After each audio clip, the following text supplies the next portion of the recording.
Hi there. I'm Janet Chandler with the Cullman Tribune, and I'm here to read you a bedtime story tonight. I'm going to be reading from Walt Disney's classic Storybook. And tonight I'm going to read Ben and Me. One winter day in the year 1745, a tiny church mouse named Amos picked up his few belongings and put on his coat.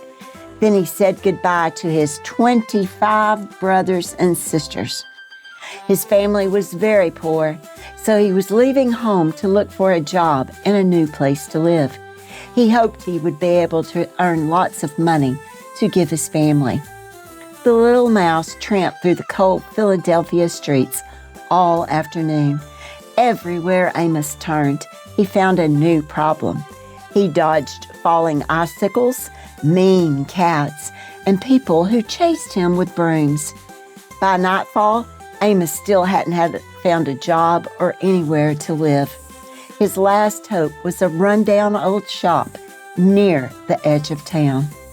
Amos went inside and found a dusty room filled with strange machines. The mouse was glad to be indoors, but it was almost as cold in the shop as it had been outside. The only light in the room came from one small candle. At a desk, the owner was trying to write an article for his newspaper. All of a sudden, the man sneezed. Achoo! His glasses flew off and crashed to the floor.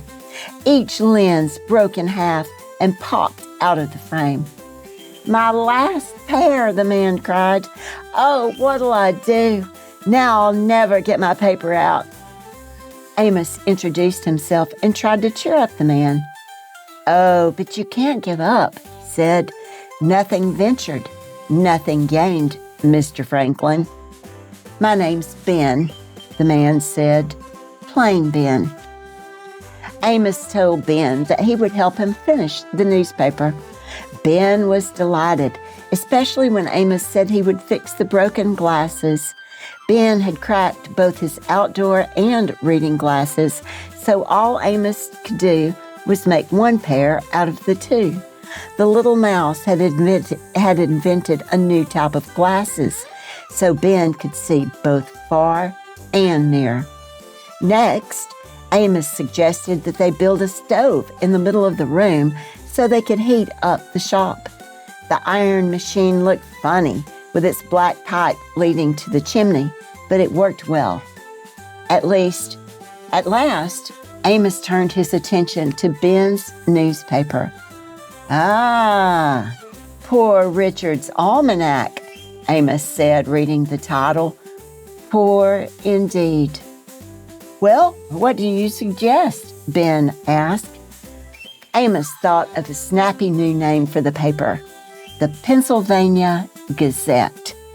Then he hurried out to find some stories. Once the mouse returned, Ben and Amos wrote the articles.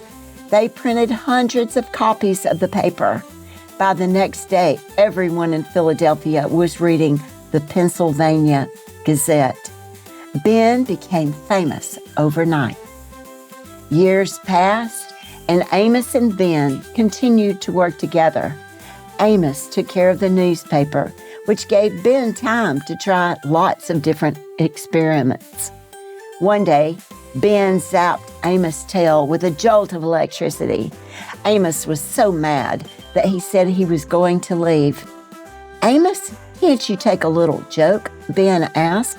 He promised never to trick his friend again, so Amos stayed.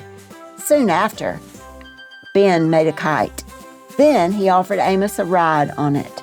He didn't mention that he had put a wire on the kite or that he had tied a metal key to its string in hopes of attracting lightning. Amos enjoyed the ride until it began to storm. Suddenly, a blast of lightning struck the kite. Zap! The kite and Amos fell to the ground. Ben ran toward the kite, which was tattered and burned from the lightning bolt. "Amos, speak to me," Ben cried. Amos opened his eyes and saw that Ben looked upset. Amos was mad, but he thought he could forgive Ben. After all, he believed it had just been an accident. Was it electricity? Ben asked. Was it electricity? Amos repeated, furious. He realized that Ben didn't care about him. He had only wanted to know if the lightning shock felt the same as an electricity jolt. That was the last straw for Amos. In spite of Ben's pleading, he left. Amos had been missing his family, and he went back to take care of them. The years that followed were filled with trouble for America's 13 colonies. King George III, the ruler of England and the colonies, made the American people pay more and more taxes. But at the same time, he would not let anyone from the colonies be part of the government. A lot of people in America were upset. They thought this was unfair. They wanted the king to listen to them. No taxation without representation, Amos sometimes called out along with the angry citizens. Amos read in the newspaper that Ben had been chosen to travel to England to get King George III to listen to the colonists. Everyone hoped that things would improve, but when Ben returned, he had bad news. King George would not listen to him. Nothing had changed.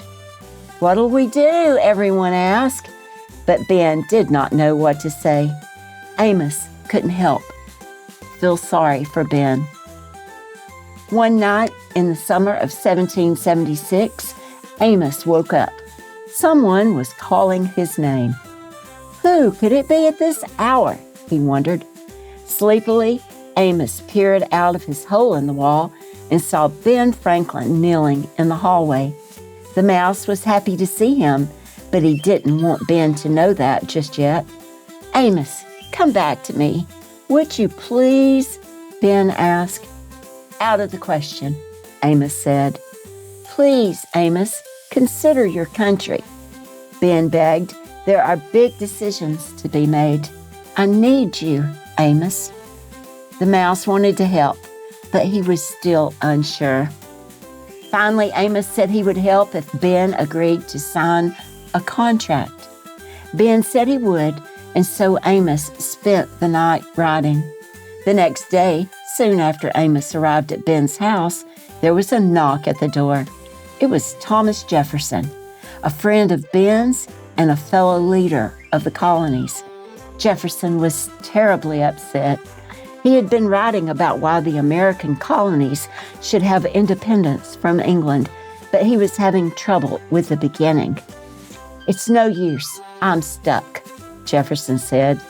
"Psst, Ben," Amos said, "how about our contract?" The mouse thought it might help Mr. Jefferson. "No, Amos," Ben said, "not now." "Yes, now," Amos demanded, "or I'm leaving." Ben pulled out a magnifying glass and began to read the contract aloud. When Jefferson heard Ben reading the contract, he perked up.